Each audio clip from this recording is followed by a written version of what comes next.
Grandpa Froome emerges from his rocking chair. It's a beautiful day in the pro cycling gossip world. The peloton is spinning smoothly. Tadej Pogačar has just added another race to his already why does he even sleep schedule, and somewhere in the south of France, Chris Froome, a multiple Tour de France winner, former Team Sky robot, clears his throat, adjusts his metaphorical cardigan, and delivers a heartfelt message to the cycling world's golden athlete.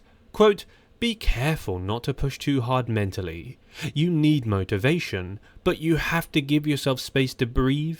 If you don't, eventually, the whole structure starts to crack." And with that, Froome, as if channeling his inner cycling Yoda, warns Pogačar that maybe competing in literally everything could lead to burnout. The internet naturally immediately split into two camps. Quote, "Lol, Froome's giving advice on winning. That's rich." Quote, "Shut up. The man has 4 tours, you peasant. Respect the wisdom." But the real kicker is that Froome's not wrong. If anyone knows about pushing too hard, it's the man who once attempted a Tour Vuelta double, then followed it with a Giro win in a fashion so brutal that his legs have been filing HR complaints ever since. Of course, Pogačar's schedule looks like something designed by a mad scientist with a caffeine addiction. Monument, check. 1 week stage race, check. Grand Tour, oh, let's just do 2, shall we? Plus a sprinkling of classiques for fun. Chris Froome is watching from afar. He must have flashbacks of his own career. Quote, "Race all things era" he had. Except now he can do it with the calm detachment of someone who no longer has to sprint up Alpe d'Huez with the nation's hopes resting on his handlebars. The day Froome learned the word no. Froome's advice didn't stop there. He also dropped this gem. Quote, "You learn that you have to start saying no to certain things or planning your season differently than before.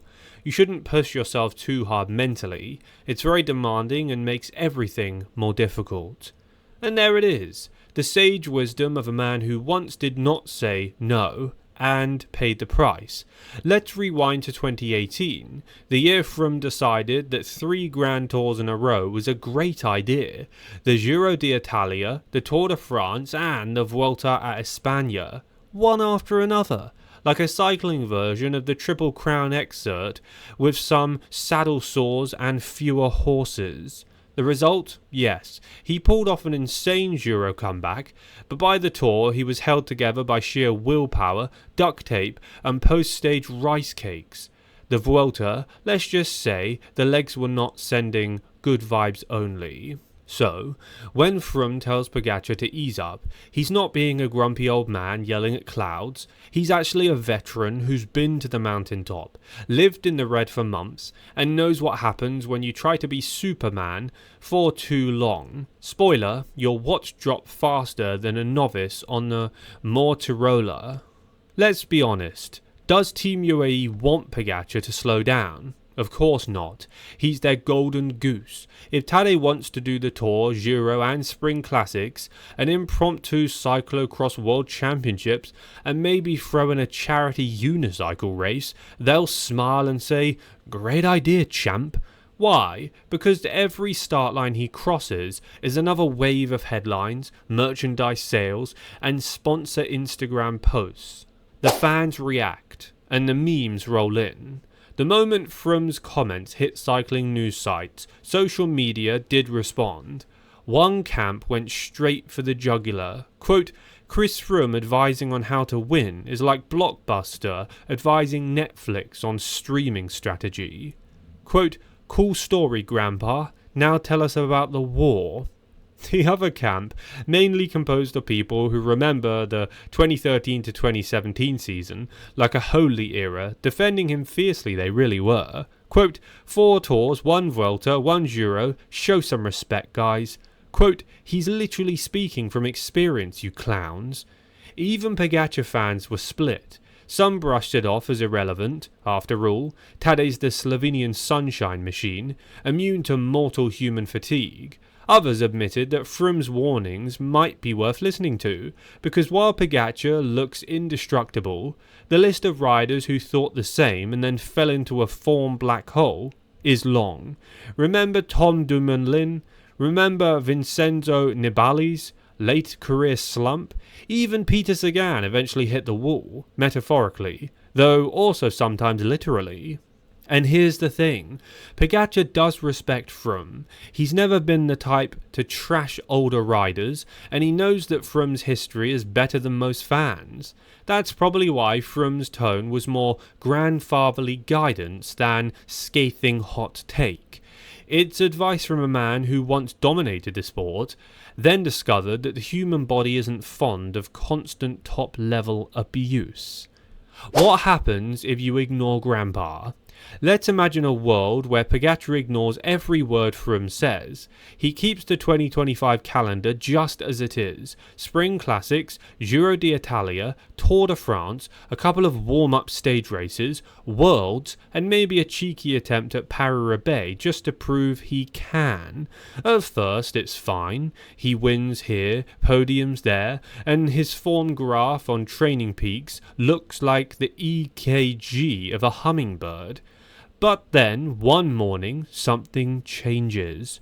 The watts aren't there, the snap's gone from his sprint, the long climbs feel just a little heavier. Suddenly, even domestiques are sticking with him on steep gradients. Pogačar would never admit it, but the telltale signs of over-racing are there. Mental fatigue, diminished recovery, lingering minor illnesses that never quite clear. Froome's seen it, he's lived it. He knows that once the mental side cracks, everything else follows. No amount of massage, altitude training, or motivational coffee stops can reverse the damage mid-season. That's why he's preaching caution. It's not about doubting Pogačar's ability, it's about preserving it. In the background, Team UAE might be thinking, he's still winning, and the sponsors are happy, we'll deal with burnout next year. It's the same short-term thinking that has doomed many great athletes, maximising media exposure and profits now, and worrying about the long-term consequences later. In their minds, a 2025 season with 6 marquee wins is better than a cautious season with 4, even if it costs them in 2026. Why Froome's advice might actually save Pogačar. Now, let's drop the sarcasm for a moment. Chris Froome might be behind him, but his resume still stands as one of the greatest in cycling history. His understanding of form cycles, mental strain, and long-term career management is the kind of insight you can't buy or fake. This isn't just some washed-up pro taking pot shots from the sidelines. This is a guy who's navigated the razor's edge of elite performance for years and knows exactly how quickly it can vanish. If Pogačar listens, he could extend his dominance for years more. If he doesn't, then he does risk becoming another cautionary tale. A rider who burned brightest, fastest, and then flickered out. Froome's comments aren't an attack on him, they're a roadmap, built on scars and trophies. And yes, it's easy to mock Froome now, it's easy to point to his current results and laugh, but those who do are missing the point. The man has been through the cycle of ascension, domination, over-racing and decline. If anyone has the right to tap Pogačar on the shoulder and say, "Ease up, son," it's him.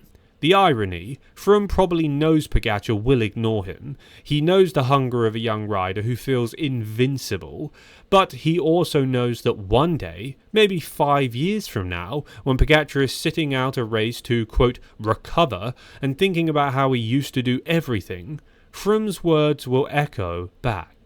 Until then, we can all enjoy the theatre, the wise grandpa offering sage advice, the young prince nodding politely, and the fans arguing on social media about whether we should listen to someone who now finishes tour stages 40 minutes down. And somewhere, Team UAE's marketing department is rubbing its hands thinking, over race, under race, who cares, as long as the kit's in every podium photo. Thanks for watching today's video. If you're new to my channel, consider subscribing by clicking the red button below this video to stay up to date with all of the latest cycling news, cycling drama and cycling results. Also leave a like on today's video for good luck. And feel free to comment down below your opinions in the comment section, which you can find located under this video also. I hope you're all well. Please be sure to tune in to my next video, which should be tomorrow.